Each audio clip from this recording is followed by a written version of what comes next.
Coach, coming off a busy but productive Sunday with next up the SoCon Championships March 4th here in Boone and then NCAA's after that, but the regular season is complete.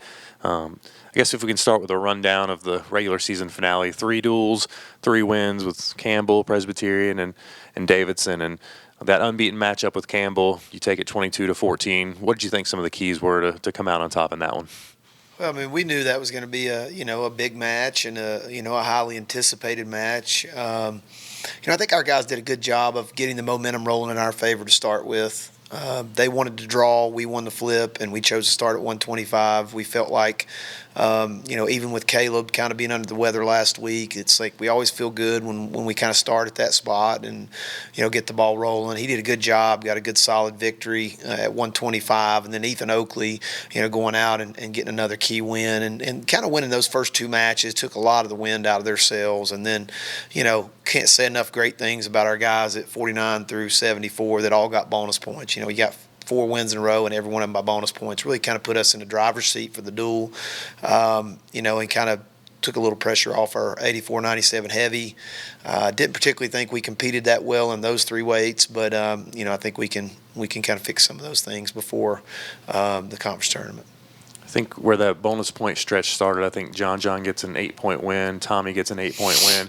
What's it take for those guys to be able to, even when you've got a lead, to push it to that next part to where it turns a 3-point win into a 4-point win with, right there at the slimmest of margins?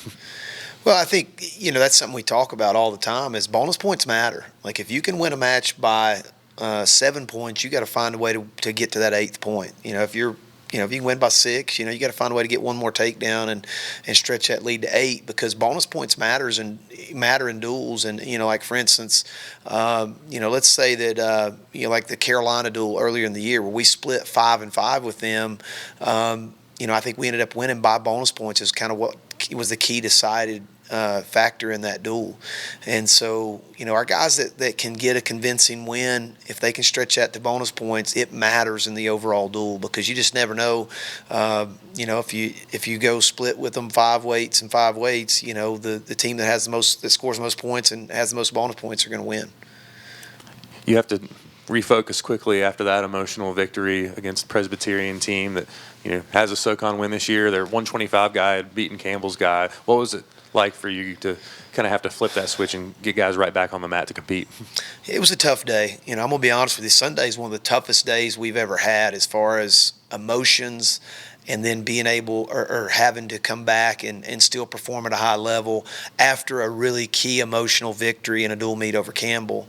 And I knew, Presbyterian had some good guys that I knew that, some of those matches were going to be just as tough, if not tougher than the match we just had individually in some individual spots with Campbell. And so it's tough, you win the duel that you more than likely will decide the conference championship, but then you still have 2 more duels. And not only was it 2 more duels while we were wrestling Campbell and pouring our energy and emotion into that duel, these 2 teams got to kind of recover after weigh-ins longer, sit and watch, and they were fresh when we wrestled them. So I think it was really key for our guys to, complete those 2 matches with shutout victories in not ideal circumstances. It, kind of simulated it a little bit for us, the conference tournament. But it's not easy to do, emotionally just to get back up for 3 matches in a row, after, Campbell was the first one, so. You mentioned, with seedings and stuff like that, you went with your starters in both of those last 2 matches that ended up being team shutouts. But can you just go through the philosophy a little bit of why that mattered for seedings and how you kind of approached that with those last 2 duels? Yeah, so I think some people were like, okay, well, you weighed in a bunch of guys and there's 3 duels, maybe the latter 2 duels, they felt like we didn't need all of our starters to win those duels, so why wouldn't we rest our starters? Why wouldn't we wrestle a couple of backups? But the reality is we had about 3 guys in our lineup that, for whatever reason, they needed 1 or 2 more Division I wins to get to 70% winning percentage. And that 70% winning percentage is a big deal because when you look at allocations for the conference, there's 3 criteria they look at. 1 is winning percentage. second is RPI, and the third is the coach's rank. And so my job as the coach is to try to make sure that I give every guy on my team as much of a opportunity as possible to qualify a bid at that weight class. Well, we needed those guys to wrestle those duels and get wins. So number one, obviously for conference seeding, but number two, it pushed some of those guys to that 70% winning percentage, and that was huge for some of them.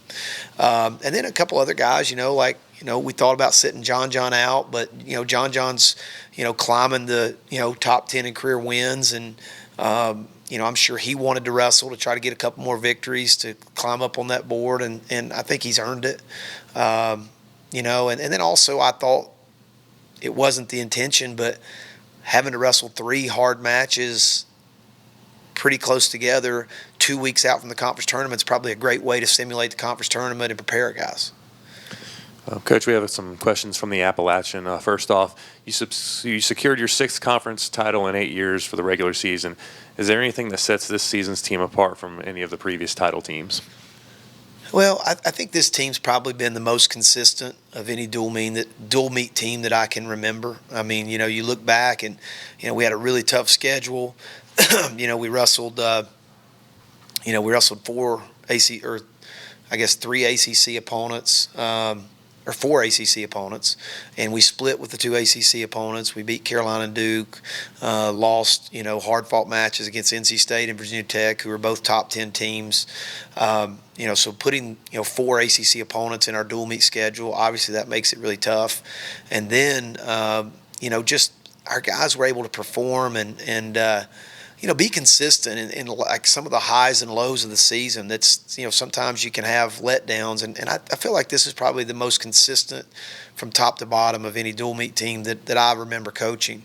And you can tell me, I don't know how many shutouts we had this year, but we had a lot of shutouts. And we had 5 shutouts, and that's not a lot of that doesn't allow a lot of room for error, And so proud of our guys for that and the consistency they showed. What does another regular season title mean in terms of extending a legacy or standard that you've set with your time with this program? I mean, every year, I say it every year at the beginning of every year, we expect to compete for a championship, no matter who we graduate, no matter injuries, I think, at some point in the year, like when Sean Carter, when he got hurt against Virginia Tech and he's ranked top 20 in the country, and now all of a sudden we find out he's out for the year. Some people could have looked at that as kind of a point where we would have been like, well, maybe this just isn't our year. And that was never the message in our team. That was never the message in our locker room. We expect to compete for a championship every single year, and I think that's hopefully the culture that we've established and something that I want to continue pressing as we move forward. Last one from the Appalachian. How much have you seen the program develop from the time that you arrived at App to now, and how has this season been a result of that development? Yeah, it's been a lot of, progress over a lot of years. I think the things that we're doing as a program now, I think are probably, the most that they've ever done. Like, I think we're doing a better job of recruiting nationally. We're doing a better job of developing our in-state talent. And we've had a lot of people invest. We're growing our regional training center, which is going to be another piece to kind of take this program to the next level. We've got a tremendous staff right now. I've got great assistant coaches. Like, all 3 of my assistant coaches are really, really high level guys, and they're just doing a first class job. And I think you can put that and couple that with some great donor support that we've got, and tremendous alumni support, our fan support, the crowds we wrestle in front of Varsity Gym. I think all that kind of speaks to we're continuing to elevate the level of our program and the support surrounding it. So that's the goal, and I don't want to stop here. I want to keep growing it, keep growing our fan base, keep growing our alumni support, our RTC, to take this program to a top 10 program in the country. You touched on the fan support. How would you kind of rate or just assess what that was like on Sunday? I'll be honest, I think it's probably the most intense atmosphere that I ever remember competing in. And I think I've said that multiple times this year, but it's true. I mean, I thought the Virginia Tech match was really intense, and, we had a great crowd, and it was just a hostile environment. But, the Campbell match, it was as hostile and as intense as any atmosphere I've ever experienced in a dual meet, and it was a lot of fun. Those are the kind of things that you want to see your athletes compete in those kind of situations and compete for championships and things that matter. And so I can't say enough thank yous to all our fans. We have one of the most special fan bases in the country, and competing in varsity gym is really, really a huge asset and a benefit to our program.